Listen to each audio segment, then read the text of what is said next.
I was just curious to find out. Of course, you've got a fairly sizable, you know, database. I guess you said you got what 5,000 odd artists. Yeah, yeah, Do you have plus. any way to, to get some insights into, at least at a high level, in terms of what actually sells? Is it abstract? Is it landscape? Hmm. What are sizes?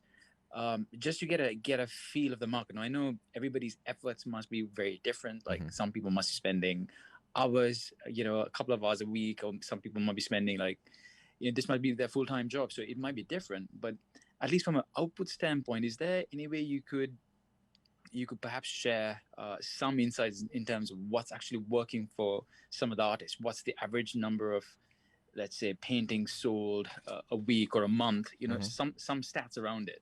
Yeah, I If that love makes it. sense. I love this question, and my mind works the same way that yours does.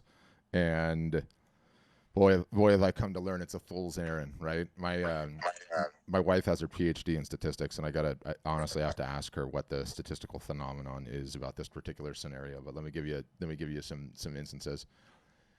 It's a crystal ball question, and the premise underpinning the question is flawed. And the premise underpinning the question is that there is some sort of mathematical formula that if you just knew, you could bolt into your business and have a big business, right? And the variations of this are how many hours a week do I need to work on my marketing and what can I expect? It is what are the best selling sizes? If I just knew what the best selling sizes, then I could put that in mind. If it was the what are the most important media types, if I just knew what the most important media types and then I added them in my business, it would go great.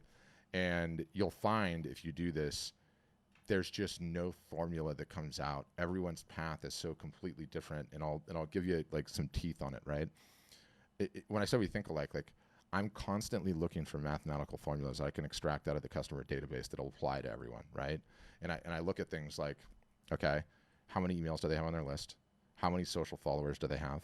How many sales did they run a year? Can I put those three things into like sort of an algorithm and spit out a number, right? And I've got a guy that's got 1.3 million followers on Instagram, massive household name, and for what he does, selling his work. I've got a gal that's got 5,000 followers on Instagram, and she is outselling him 20 to 1. 20 to 1. And how the hell do I pull the statistics out of that? And the reality is that everybody's niche is utterly, totally, and completely different. Everyone's marketing acumen is completely different. Everyone's likability is different. Everyone has these various different things that are advantageous to them versus others. And there's literally no rhyme or no reason how it goes. What I would say at a macro, though, so I'm not kidding. Like, even if I let you in the database, and it sounds like you're probably good at math, like you could drop the high and drop the low and try to pull the middle, and like, yeah, the sizes would conform, but you don't need me to tell you the sizes. Like, go into any store and look at the various different sizes of art. It's not too big, it's not too small. That's what sells the best. But what I would say is that the biggest pitfall that artists and photographers fall into is they create what they want, they create what inspires them, and they do all of that in a vacuum, right? This is the stuff that I want to create because I love it and it makes me happy. And what do? They go and they create that stuff, and then they take it to market. And that's what all of us would essentially do, right? Some of the Yeah. smartest people I've ever seen completely flip the equation. They don't create anything until they start with demand and work backwards, right? And let me give you a for instance to give that some teeth. Like, it's been said for a long time that Green Bay Packers fans buy their body weight in Green Bay Packer gear on a yearly basis, right? These people are just diehard fans, and there's a diehard niche, and they're easy to target and market to. So go and create a Yeah. bunch of Green Bay art, and my guess is that you'll have built-in sales right out of the gate, right? So I've seen some artists that have started with demand and worked backwards and got there, and then I've seen other artists that understand this concept of pivoting, right? And the concept of pivoting is you create whatever you want to create and you see how it sells. It might be boom, dynamite right out of the gates, and the sales might be crickets or something in between.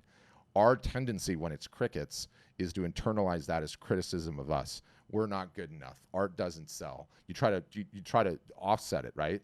The smart artist though goes, so I took a shot. That was an arrow. I took a shot with that arrow. It didn't hit the bullseye. Now I got to go try something new, right? And just to finish it up, when Pablo Picasso died, he had 45,000 unsold pieces in his collection. 45,000. That's a guy at the tail end of that thing that anything with his initials on it he could have sold for $100,000. And you look at that and you're like, what the heck was he doing that whole time? You know what he was doing? He was firing a whole bunch of arrows, and some of them didn't hit the bullseye. And you know what he did? That one wasn't good. Let me try something else, right? So that's the advice that I would give. And sadly, there's no mathematical equation. I wish there was. Make life a whole hell of a lot easier for me.